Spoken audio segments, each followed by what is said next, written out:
All right, so we're back. We are Sitting here back. again. Yep. Going to talk a little bit We need to about. take this show on the road at some point. Well, We need to get out of this context here at the church, and we need to take this show on the road at some point in you the know, future. if you don't like the chairs, you can just tell me you don't They, like the chairs. But I mean, they were free. But yes, they're they like a lot of things here at Faith. They were free, and Yeah. the '90s called. They want their chairs back. So I started taking Greek this week, by the way. You did on purpose and everything. On purpose, yeah. Like I actually want to learn how to at least read it, maybe speak it, maybe understand it. Well, nobody else speaks that particular form anymore. Well, you do. No, I mean, but people don't speak. It's not a spoken. It's a dead language. Yes, yeah. I know. So, but yeah, you can read the New Testament, and so the way that I talk about it is the same way that Jim Veltz talks about it, who's teaching you. Actually, That's my professor. Awesome.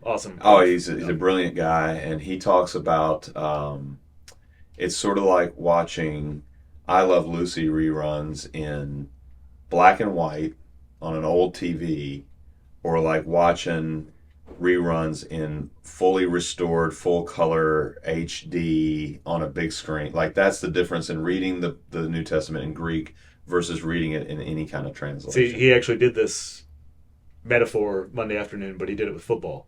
Oh, he He's a did? Green Bay Packers fan. Oh yeah, I know. He's So a he said Wisconsin boy. it's like watching the football game on the little 19-inch black and white TV, Mhm. or being at the game. Right. And when you're at the game, you can see where the cornerback is backing up, and you can see where the receiver is going to be open before they even Right. move the camera or anything, Mhm. and you can see so much more. But he said it's not a different game. No. It isn't like the Vikings beat the Packers or the Packers beat the Vikings, depending on whether you're Right, watching yeah. on TV or. But Yeah, you can still get an awful lot out of it in any kind of translation. That's why the Bible has been and continues to be translated into so many different languages. We don't want to set up a situation where, because it's not the Quran. Nobody's saying you have to learn Arabic to read this. But actually understand it. But to be able to read the Greek of the New Testament, I think, is a helpful tool for pastors, and then therefore it's a helpful tool for congregation members, even if they don't always. Even if members of a congregation can't exactly quantify exactly how we're being helped by pastor being able to read the New Testament in Greek, they are benefiting from that study when you preach a sermon, and that's where it kind of comes out. But it's and that's a big piece of it for me. Yeah. We've talked about this, but getting the full color HD picture of scriptures, and how does that help for proclaiming the word, Mhm. preaching. So I'm glad you're doing that, man. Yeah. Previous study though, your undergraduate Yes, was in economics. I do have a degree in economics. Yeah.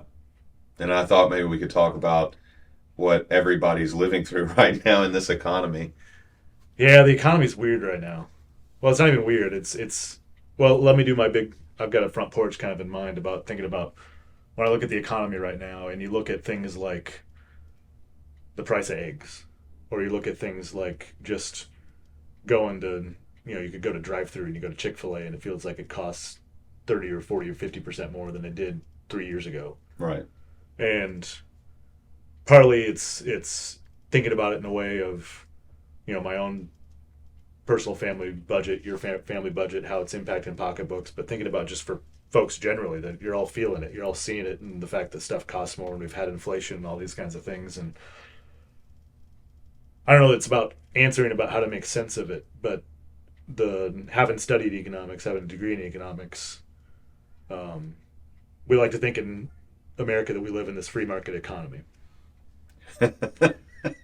We like to think we do. We also about like to think that we have a free press. Yeah. Yes. Yeah.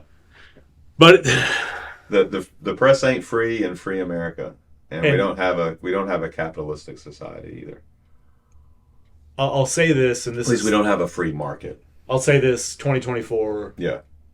Hindsight's always 2020. And so it's a lot easier. Don't for me. bring back up 2020. We ain't going back there. No, I don't want 2020 again at all.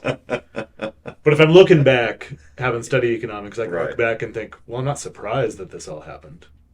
The way I'd say it, as far as that, we're not really a free market economy. It's more of like a state-managed free market system. You can still start your small business. You can still do all these kinds of things that you think of maybe in free market. And there's you have choices about whether you want to shop at Walmart or Target or things like that. Mm-hmm. But there's so many things that our federal government does to manage the economy that have direct impacts on what the macroeconomy does. And I'm just going to give a few examples of when I say about inflation being where it is that I'm not surprised.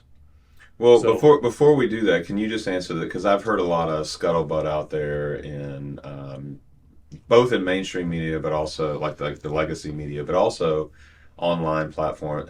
Do you think we've seen both the effects of inflation, but also corporate price gouging? Do you think oh we've yes, seen both? I think it's a confluence of what's happened with money supply. It's a confluence of what's happened with price gouging. It's a confluence of what's happened with interest rates. It's a confluence of what's happened in the labor market. Okay. It's and also tax law. It's like several different things that created this storm. So we've got a perfect storm happening right now. Yes. Okay. So So here's you had some concrete examples. here's some things I thought about. Okay. I'm gonna back all the way up to 2018, Okay. and hindsight being what it was, but there's the Tax Cuts and Jobs Act that gets passed. Mm-hmm. Everybody's taxes go down. We all like that. It's a good thing, I think. Mm-hmm. It also basically ratchets up the economy a little bit. Okay. It ratchets up the economy, especially for producers, for manufacturers, for other folks, because it puts them in a better spot to hire more. It puts them in a better spot to invest into the companies more. Mm-hmm. And you see a And spike. of course, consumers feel like they've got more money to spend. Consumers have they more money to pump it spend, back so, into the so they start economy. pumping it back. So you've got that piece. Yeah. And I don't think that was necessarily a bad thing, but I think it's a factor. Then 2020 happens, and the mess of it, and COVID, and everything shuts down. Mm-hmm. Everything shuts down means that all these producers, so let's just take car manufacturers, for example, they're going to stop making cars. Right. They're going to stop their supply chain. They're going to stop all the supply stuff because nobody's leaving their houses. Nobody's going anywhere, basically, because told to shelter in place for COVID.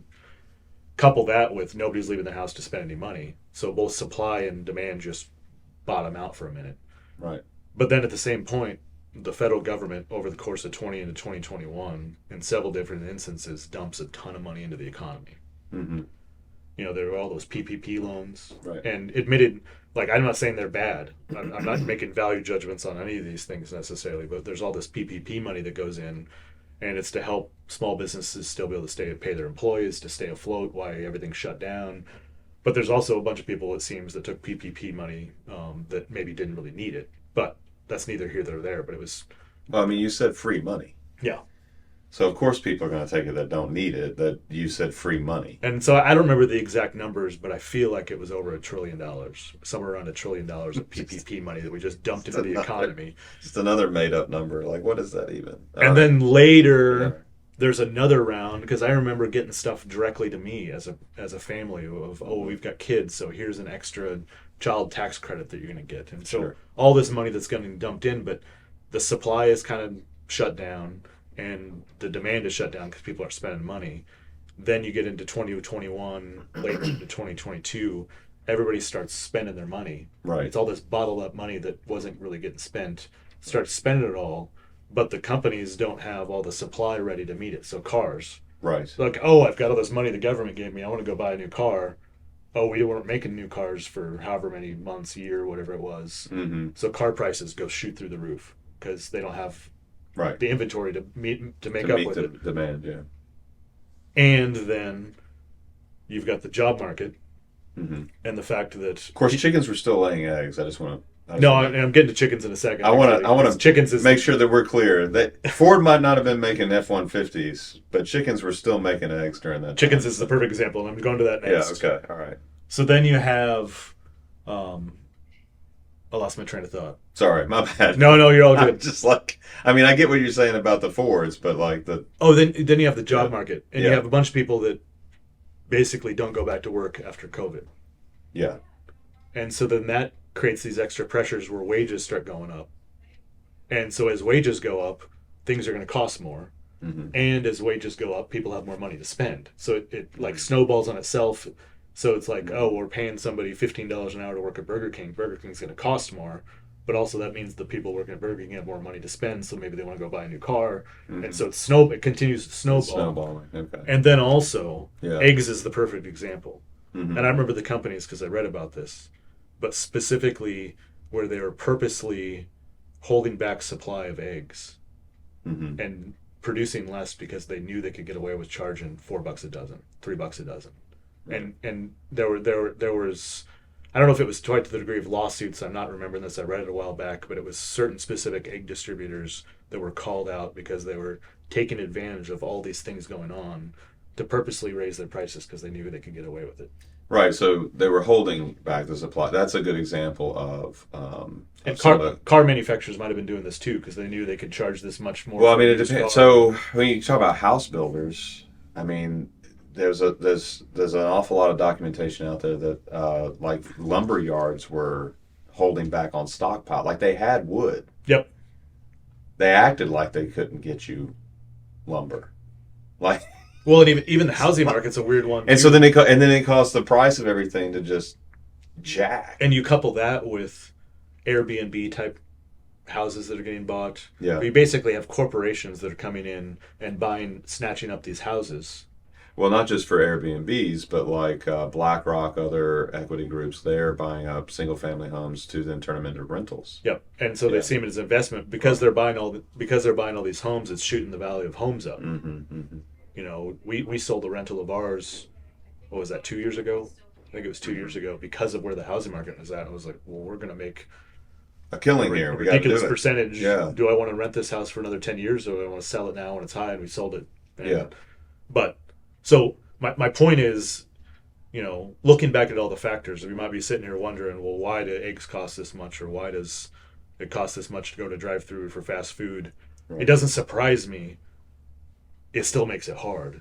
And how do we make sense of this, living in this world for when your pocketbook is Chick-fil-A chicken be blessed, but I mean, I'm not sure it's that blessed, Yeah. that I'm willing to pay double for it. So, yeah. How are you feeling about that, or what do you think about all? Is Yeah, it weigh you all know- that stuff out, and whether we make sense of it, it still doesn't change whether we have to go pay that much at the grocery store. Yeah, it doesn't make it, to explain it doesn't make it any easier for people to live through it. And it's not going to make it any easier eventually the longer this kind of a situation continues. I see it having effects on our healthcare system. You know, if I can buy SpaghettiOs, I can still afford SpaghettiOs, but I can't I can't afford the stuff, fresh ingredients to make my own pasta or whatever. Like I'm gonna buy the SpaghettiOs. So then you're eating So the you're eating processed highly processed food, and it's bad for you. I mean, there's just too many studies now that's just bad for you. It's the same problem that I used to see when I was in inner city ministry in St. Louis or Memphis. You got a single mom, and she's got the kids in the back seat of the car trying to get them home, and yeah, she could go home and cook a meal, but at that point the problem was the reverse. It was everything was so cheap, and it was like if she can get a couple of chicken wings and a biscuit from KFC for $2.99, she was feeding her kids that food, which was junk. I'm gonna go to Wendy's and get the dollar menu stuff because Right. it was cheap. Yeah. Yeah. So the problem was the inverse. The junk food out was real cheap. Now the junk food out is real high, but also groceries are high. So it's going to force people, is my point, at the grocery store to make different choices, and they're gonna choose a lot of highly processed food, and that's going to have health effects down the road. So we've just got a different reason why it drives people to make the kinds of choices that they do economically, because people are always making those choices, right? Whether it's the KFC's real cheap or now KFC's real high, but SpaghettiOs is real cheap. Like people make the decisions they make. I remember when I was, a kid. My brother was too young. He don't really remember this, but when we were kids in Nashville, my father started out as a private school teacher, and they don't make very much money. And my mom stayed home to be with me and my brother. And that was the decision they made. So they're not blaming you. That's the decision they made. They weren't going to be a two-income household.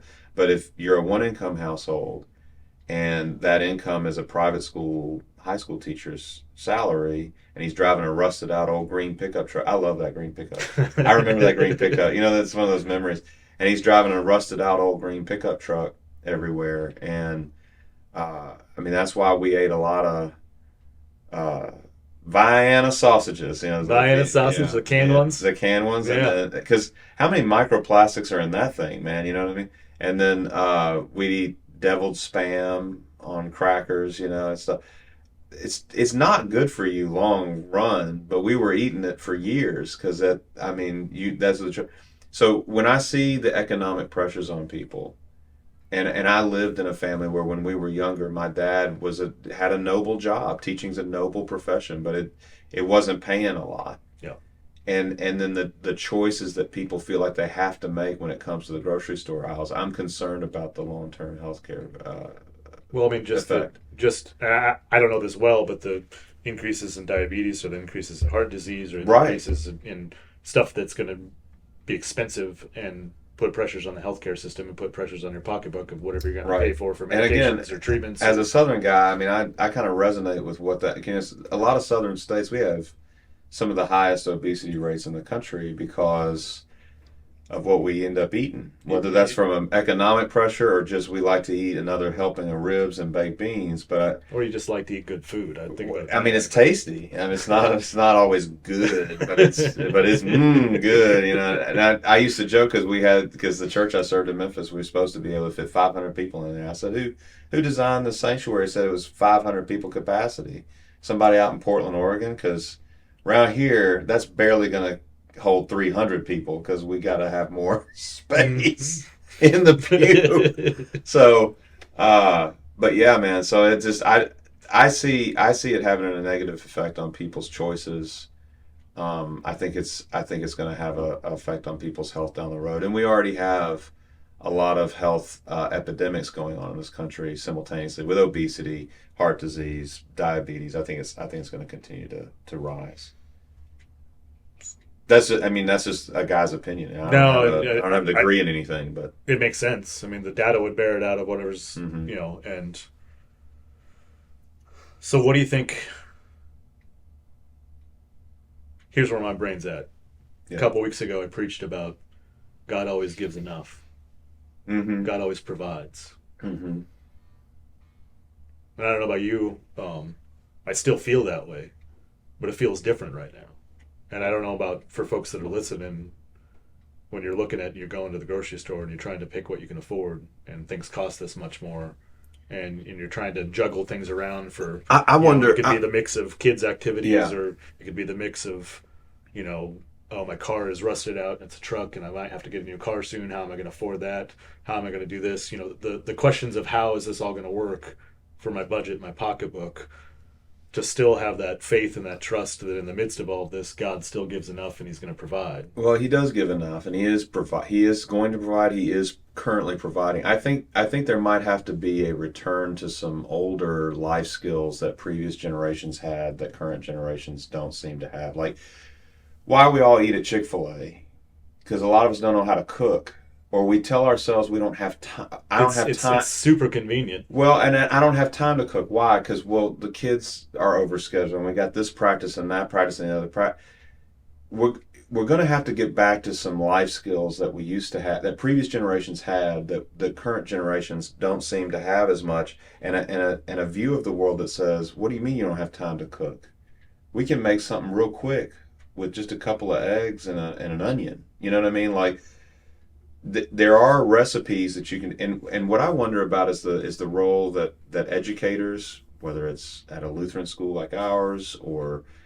And I don't want to call America a third world country quite yet, but there's a lot of ways that we're looking kind of banana republicly lately, and not the store, not the clothing store. That's not a good thing. It's not a good thing, but something that I learned by living in and working in a third world country like Brazil, which was not the lowest poverty level. So it's a pretty good comparison to where America's headed. It's not the lowest rung. They're not living in abject poverty, but it's a poor situation.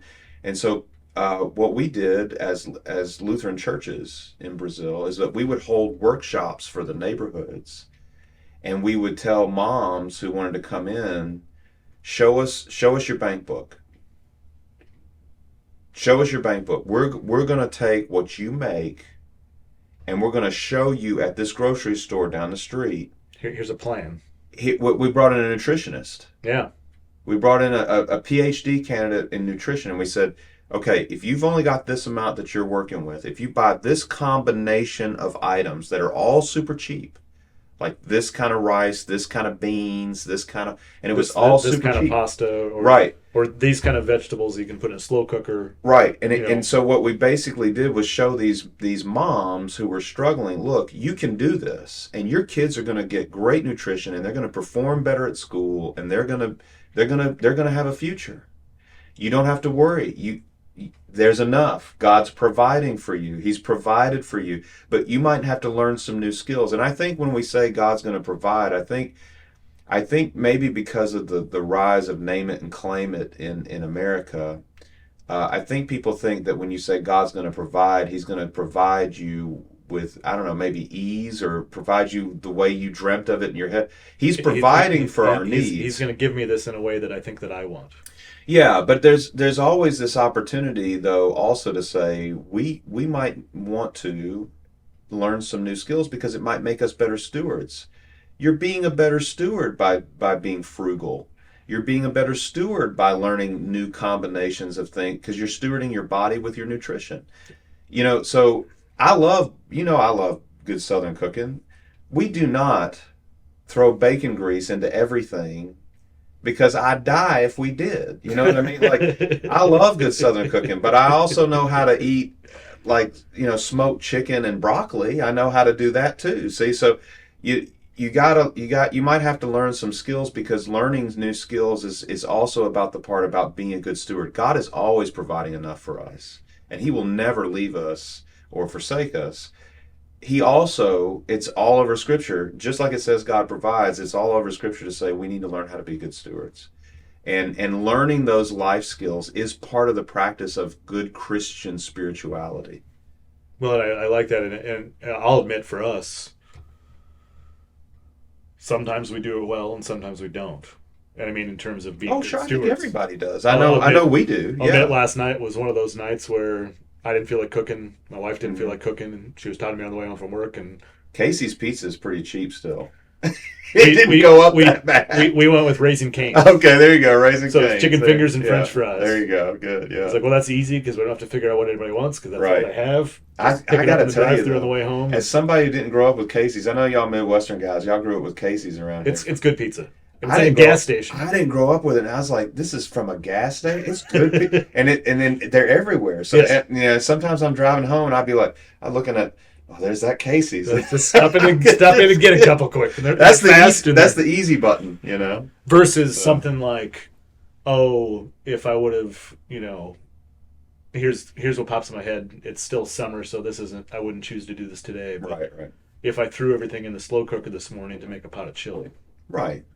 and Easy then easy peasy. the question of, do we have time? Well, it's already done when I get home today, and Right. it might, to buy the ingredients of chili, it might cost me $15-20 maybe, Mm-hmm. And you can eat on it for a few meals. and then Yeah. it's enough food for maybe a couple days. Right. You just eat the leftovers. Right. And that's just fundamentally different than spending $40 at Raising Cane's or whatever it was last night. And I don't know what people do when they don't have a community like a congregation. I think there's a lot of people leaving churches, but communities like churches are a great place to learn good stewardship, not only as a single family unit, but also as a community. Because the Holmans got all their garden stuff coming in now. Like, my family depends upon the idea that this Sunday there's an awful lot of really healthy, good produce that's going to be coming through our to doors. describe what you're talking about, every Sunday next to our little desk where we've got Right. gift cards you can buy, there's just this big table, and there's going to be cucumbers, there's going to be cherry tomatoes, there's going to be They got peppers, them. They got them Cherokee purple tomatoes coming in right now. Yeah. Those things are flavorful. and they've been doing this for the last They're an 4 or 5 heirloom. weeks, and they're going to be going for Yeah. the next several weeks. And They're great. And they're basically and, saying, come grab a bag full of vegetables and take them home and throw a little donation if you want to. and they say throw in a donation if you want to. What do people do when they don't have a community? People are leaving churches at the wrong time in American history. They're leaving churches. They're leaving churches at the wrong time.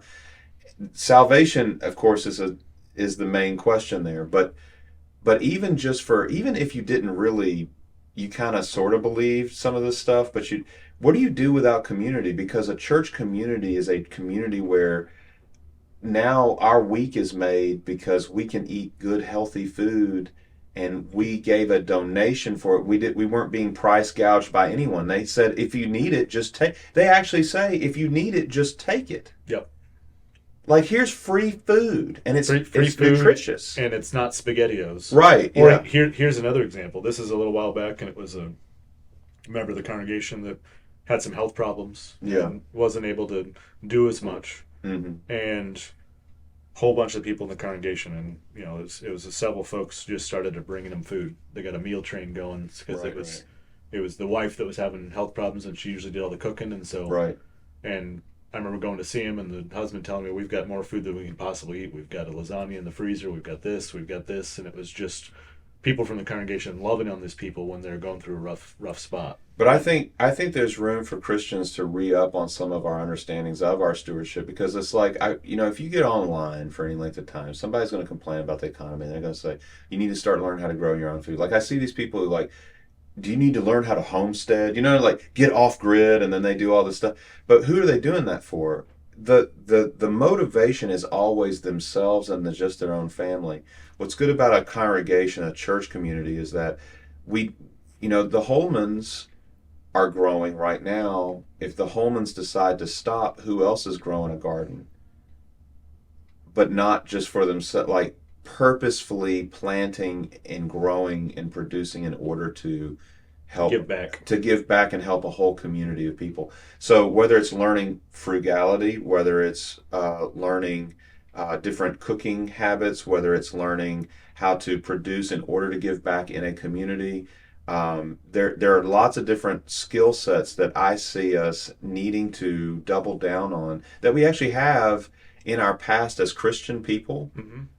We need to go back to some of those, and having the pressure on us in the current economy that forces us back into this mentality and thinking is not actually a bad thing. It's actually pretty positive in terms of what it means to live out your Christian faith and pass that on to your Is kids. it becoming an opportunity of seeing how God's working together all things for good, that he'd take high prices and make me think, well, maybe I should make a pot of chili more often. I still don't think it's that good that because the spicy chicken sandwich at Chick-fil-A slaps different. You know what I mean? I don't know how that's good that I can't afford that in my budget right now. But yeah, no, it's definitely, I mean, I'm joking, but definitely, even in the midst of pressure and something that is objectively not good, the current economy is objectively not where it needs to be. It's difficult. It's very difficult, and it's picking winners and losers, and it's picking that the rich get richer and the poor get poorer. The economy right now is not where it needs to be. You can objectively say that's bad.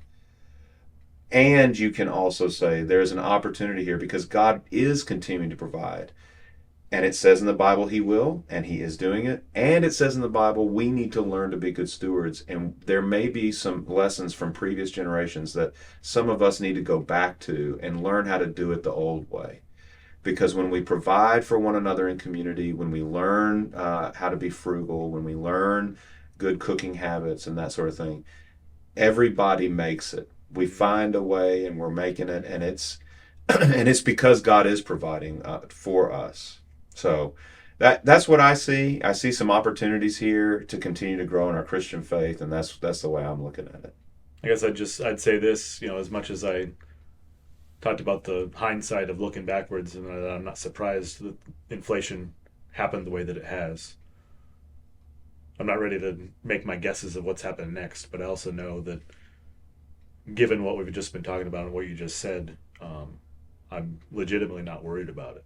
Well, this is one of those places where, to me, I know it sounds like a cliche. It sounds like a preacher talking. This is 1.5 pastors, 2.5 pastors. This is 1.5 pastors, and it sounds like a bad. It can be a bad parody, but I don't mean it the way the name it and claim it preachers mean it when I say God will always provide and there will always be enough, because there will be. There's always, though, this opportunity. I think the Christian life is the answer to literally everything. And I've just seen it play out over. Following Christ is the answer to literally everything. And there's nothing you can throw at me that following Christ and doubling down on those teachings and that understanding of the world and that understanding of living your life a certain way, that's somehow not the answer. It's always the answer. And I just feel that way about the economy question. Doubling down on good stewardship and your faith that God will provide is absolutely the answer. Not only for individual, like single family units, but also for us as a congregation, as a community. Well, and even as you're doing that, then as you're following Christ to try to take whatever kind of steps it is to navigate the economy, Mm-hmm. because you're following Him, He's going to be drawing closer to you. You'll be drawing closer to Him, Mm-hmm. and it's going to put you in even that much better of a spot to be trusting, to have faith, to be the certain as you see these things play out, is His hands there Mm-hmm. providing. Yeah, absolutely. All right. Well, thanks for tuning in. And if you're fretting over the cost of butter, you're not the only one. And we'll talk to you next time.